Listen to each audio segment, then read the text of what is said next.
Good morning, my listeners. This is Wiktor Doctor, and this is another episode of Good Morning BSS World, together with my guest, my special guest, who is Wojciech Karpiński, Director at Amway GBS. Hi, Wojciech. Hey, good morning. How are you doing? Very well, thank you.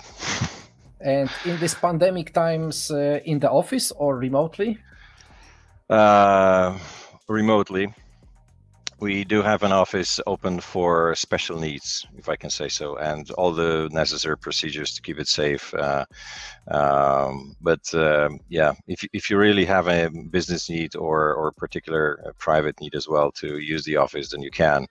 But we usually, encourage our employees to still stay safe. And how many of those employees do you have? In a whole Krakow setup, it's almost 600. 600 people working remotely. Yeah. Was it a big challenge actually to move people working from home, not from the office? Not really. We have tested business continuity scenario every year. Every employee had a laptop. We had to help a couple of our colleagues with internet connection. And we had, the only discussion that we really had was about the contact center, because this is 100 people that are supporting our distributors, that are our window to the business, you can say, from the GBS perspective. And our distributors are not really our distributors; they are individual entrepreneurs. So our contact center is helping their businesses, solving their problems. And this is a tough process. This is a tough business, very demanding. But it finally went well with a little help. They managed. So it's all remote today. Amway GBS is actually one of the biggest GBSs in Krakow. Of course, we can find those bigger who have a couple of thousands people employed over there. But let's focus on yours area. Can you share with us a short history of Amway in Krakow? How did it start and where are you now? Yeah, I still consider our center to be the middle one. Because we, in the total size, we are pretty large. But if you look inside, it's an amalgam of a lot of different functions. And already in the very beginning, it was set up as a multifunctional center. So not just finance and not only transactional work, but it was also IT, it was also marketing, and soon other functions joined. And it's a hybrid model. So some functions report to the GBS, some functions report to the market, some functions report to the headquarters. But we all work together as one team. And the management team is a 20 people body now. And we have common goals as an organization, and we have our staff, we have our people that we have to care about, and it works. So we may have different reporting lines, and we are extremely diverse organization, but it's a really great place to work. When it comes to GBSs, the name of GBS means that you act worldwide. So this is not limited to one location, but rather to many. How many GBSs does Amway have in other locations, and where they are located? So Krakow is servicing the whole West world today. So not just Europe and Russia, but also Americas and headquarters in the state. But we also have a center in Kuala Lumpur. They support almost whole Asia, except from China. And China has their own center in China. Okay, so there are 3 of them? Yes. We used to have 4. We used to have one center in Costa Rica. They used to service South and North America, but we have taken over this role last year. Okay. So let's maybe focus on staff which you have on board. So you already mentioned a couple of hundreds of people working in the Krakow center, but who they are when it comes to their profile. So what's a typical profile of an employee of Amway? My first reflex is there is no typical profile, but there is actually one thing that that makes those people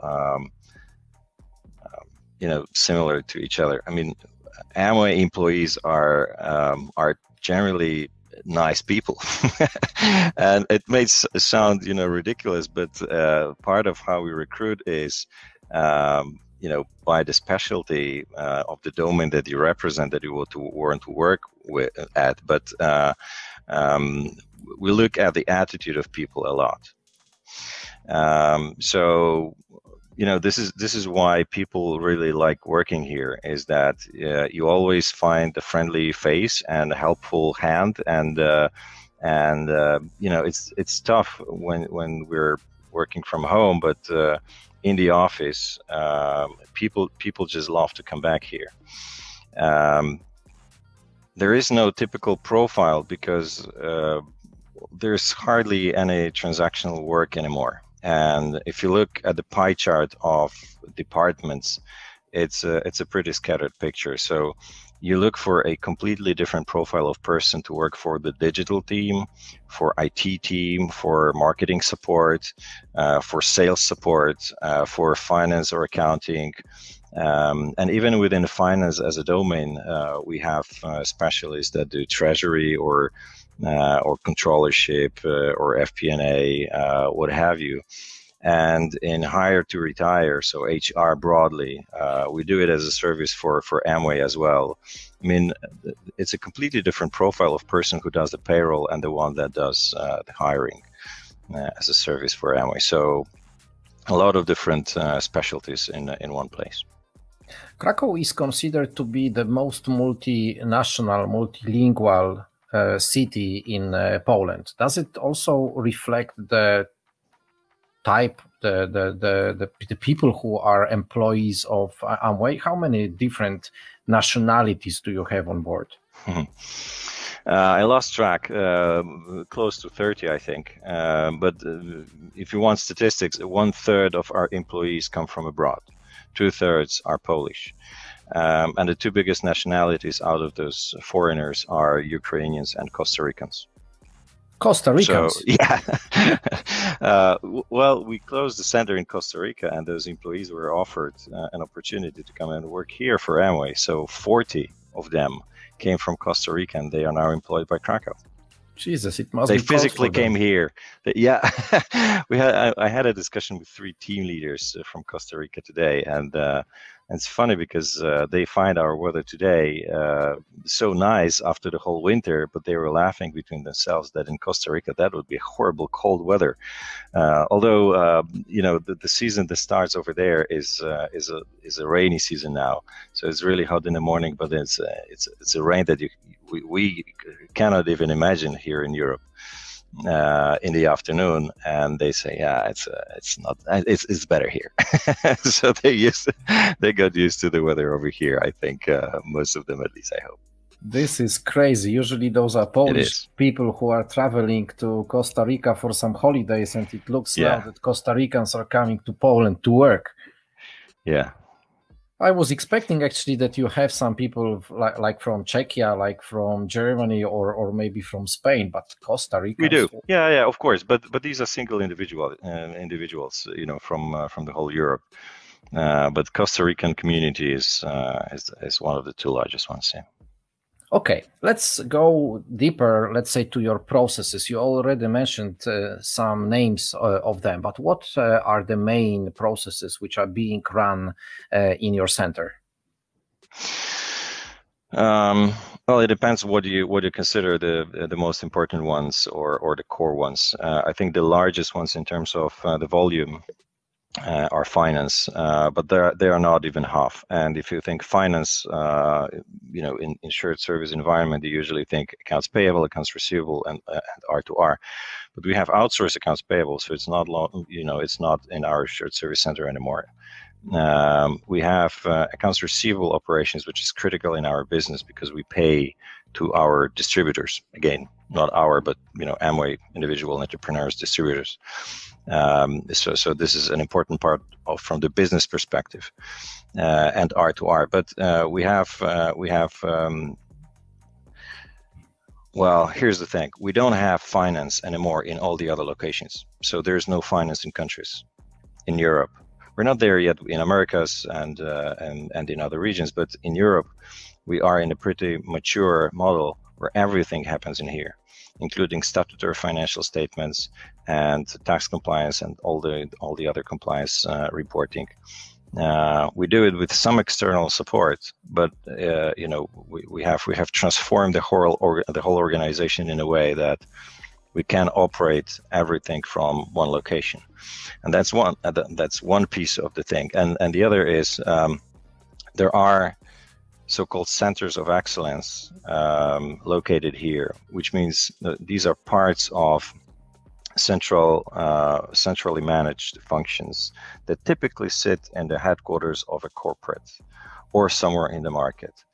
But some parts of those teams are also here. So, you know, the beauty of this GBS is if you want to have a role in finance that 20 years ago you would have to look for it in New York, it's in Krakow now.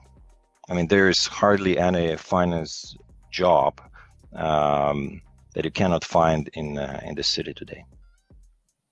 And how about automation or robotics or digitalization? Are you already on such a, let's say, level of the growth of the organization where some of the processes are digitalized or automated?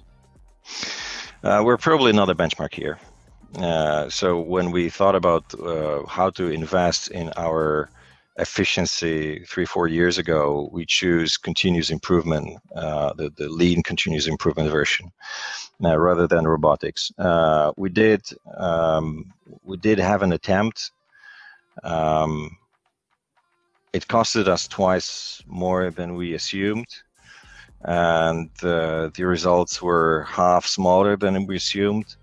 And it was quite a stretch for the organization, and I think we're one of those organizations that think, yeah, okay, maybe let's wait a little bit still for, you know, for those systems to get easier, better, you know, more user friendly, or maybe we have to adapt to them as well, because, you know, like every large organization, we always have this excuse, well, we're not so standardized, our processes are yeah, you know the story, right? Unique. So yeah, we're so special and unique. No, we're not. We're just like everyone else. It's just you know, we know that we have to put things in order before we automate them. Otherwise, we automate you know, the massive processes. So yeah, but we will be looking at it. But I don't think it's going to happen this year. This year, the strategy is to invest in people, because we have many more employees now, and we have new regions that we service, and at our maturity level, the you know, investment in people comes first. So this is what's going to happen this year, and then the next year we'll look whether robots make sense, and again only to see how we can use them to take the robots' work out of humans. So to make the jobs for our employees more interesting. That's part of the purpose. You mentioned putting things into order. That's a absolutely normal thing to be done before we do any type of automation or digitalization of the things. But this is connected somehow with the transition of the processes from the source of them. So can you share some of your thoughts how typically the process of moving processes from your, let's say, mother company or some kind of partners moving to your center, how does it look like? Well, first of all, it looks completely different than it used to look. What was it? 17 years when I first joined the first shared service center in Łódź, the one that Philips was building at the time. The model that we had then was every single employee who is picking up their work have to go to the mother location, to the factory or sales organization where we pick up the work from, and we have to spend at least a month over there on site, and then we come back, and then we're still supported for another 2-3 months by the local team, and only then we are, you know, good enough to go. Very long. Yeah, very expensive as well, but very exciting because everyone can go abroad, and it's a, you know, it's a fun project, and yeah, and you know, and people build bonds like they never do after that. So everybody who joined this industry more than 15 years ago, they still have friends from those times. I'm sure about that.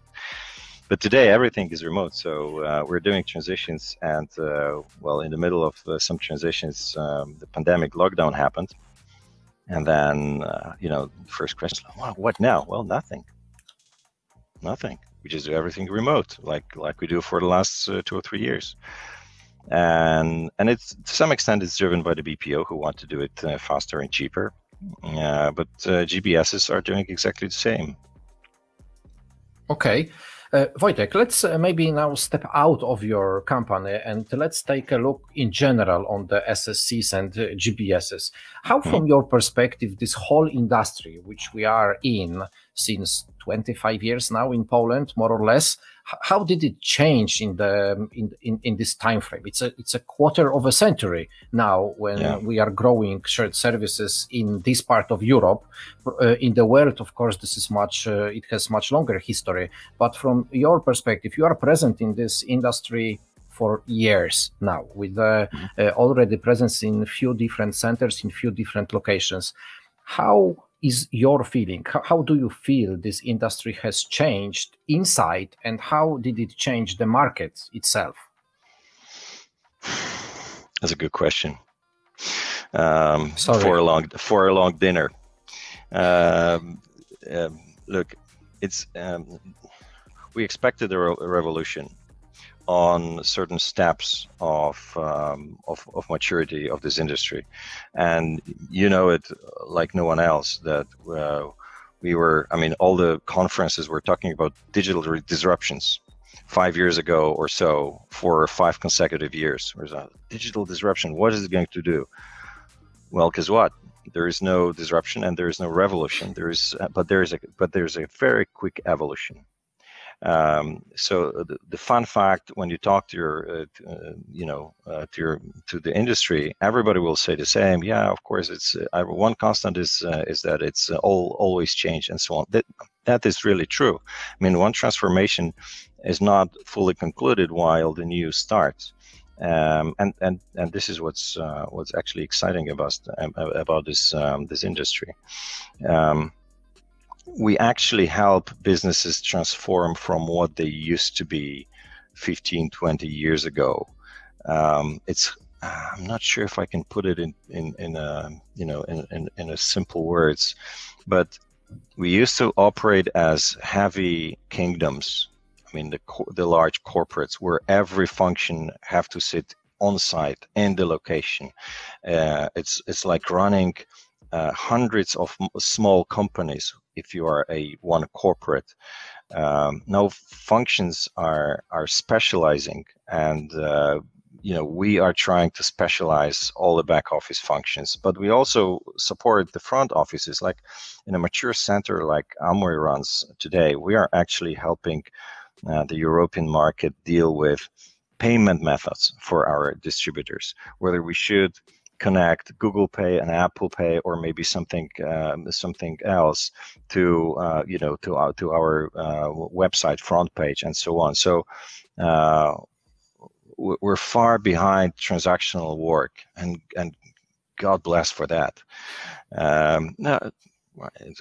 It was not exciting. Well, it was exciting at that time, but today, when you look around in the center, it's really hard to describe what the center is doing, because there are so many different things happening over here.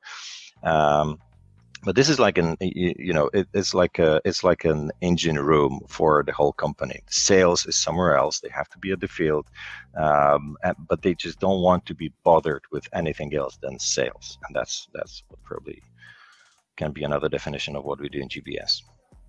Yeah, I guess this is such a transformation from invoice factories to centers of excellence. Yeah, this invoice is underestimated still. We still don't know how to book them all on time and all precisely, and how to build a machine that can read it with 100% hit rate. But it's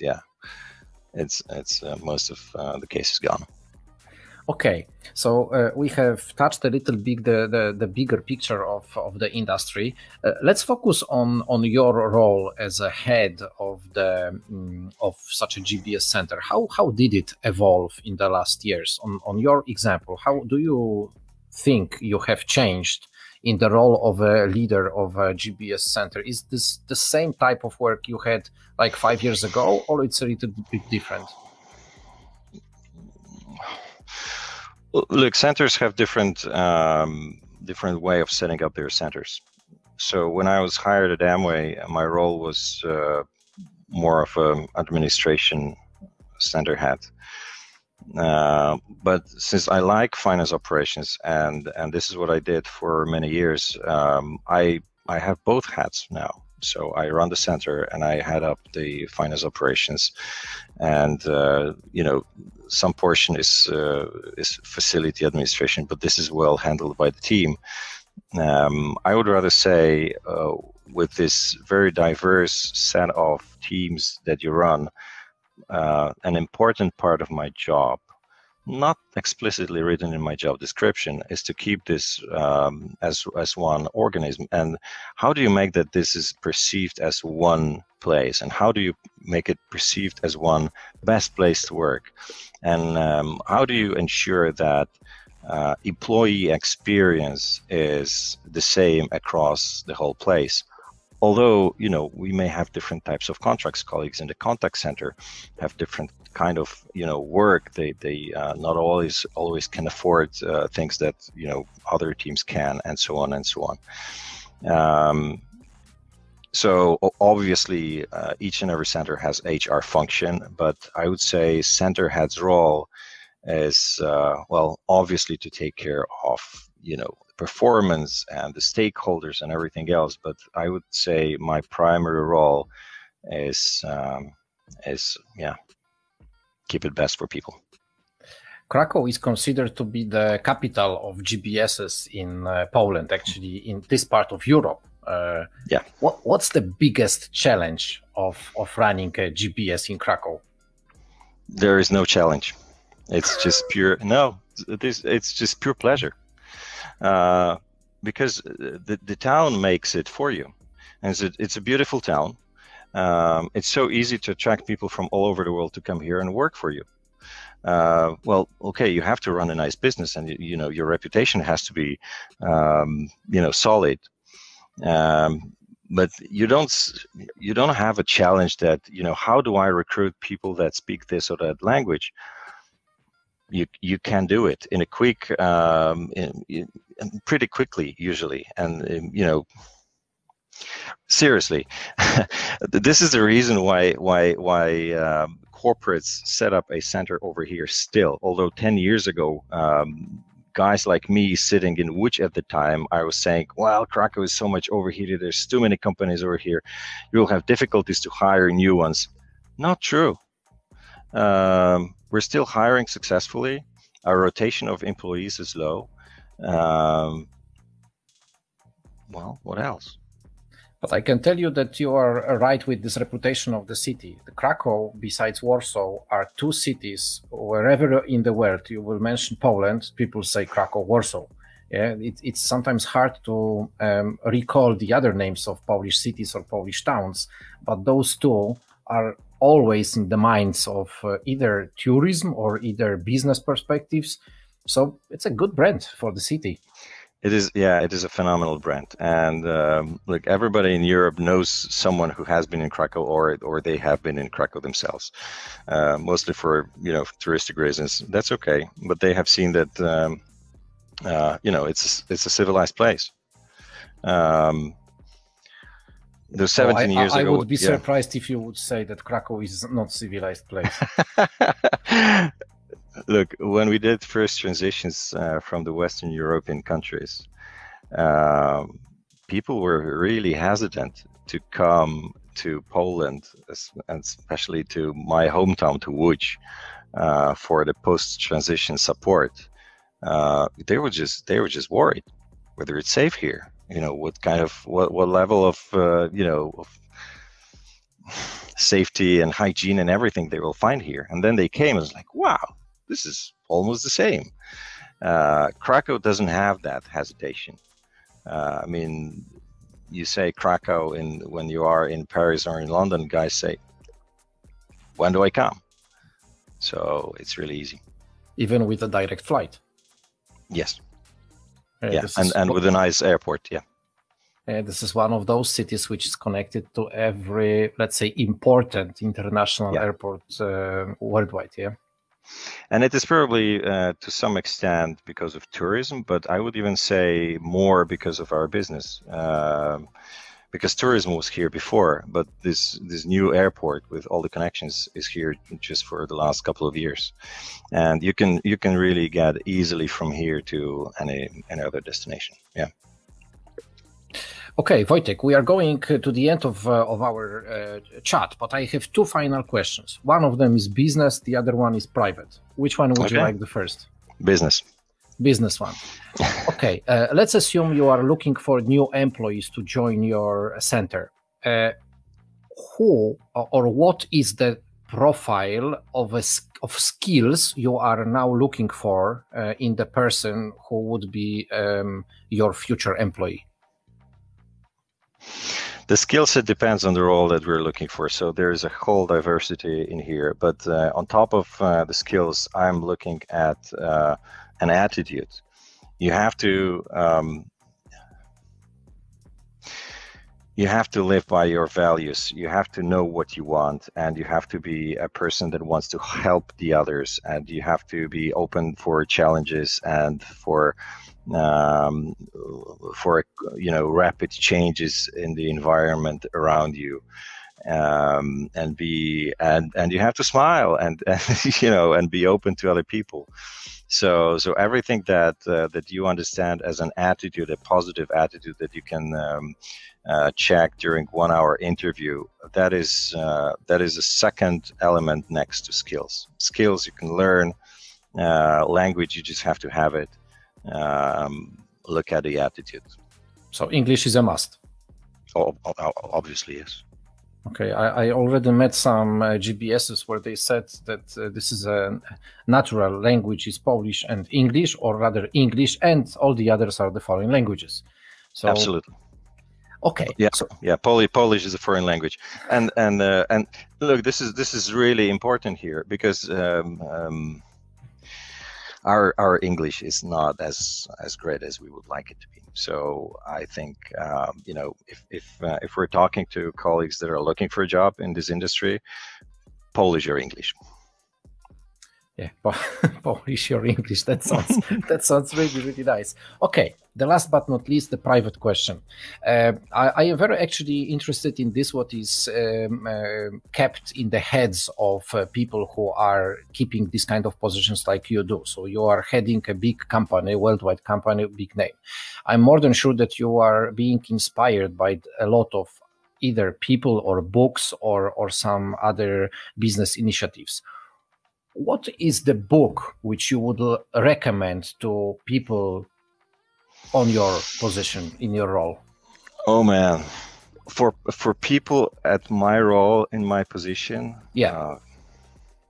Just one book, if you were to choose. So, okay. So this is the one that I read recently. This is Simon Sinek, The Infinite Game. This is one of the few. What I came back to the Lean book written by Radek Drzewiecki, the Lean Passion guy. I read a book from Jordan Peterson. That's completely not a business book. That's a kind of psychology in practice kind of book. Yeah, there's not a lot of typical business books on my shelf. So yeah, that's the variety. But three of different types. But psychology, philosophy, business books are kind of at par in the number. But that's why I asked what is inspiring you, because actually this is creating us as unique managers, and each of us is being inspired by different type of books. Look, I asked only for one, You told me 3. The one that I really struggle is I bought a book from written by Mr. Jung, and this is the first book for many years that I struggle getting through it, and I don't recommend it for anyone who's not a fan of this of psychology. So. Okay, we are not going to recommend this book then. Wojciech, thank you very much. It was a pleasure to talk to you. I keep my fingers crossed for your staff to come back to office, because I understand that we can work remotely. This is something what we can do. We have proved it, but there is nothing as good as seeing people next to you and working with them in one place. Absolute truth. What you just said, efficiency is still at the same level, but the trust between people is built by their personal interactions. So I hope for that too. Thank you very much. Thanks for today. Thank you.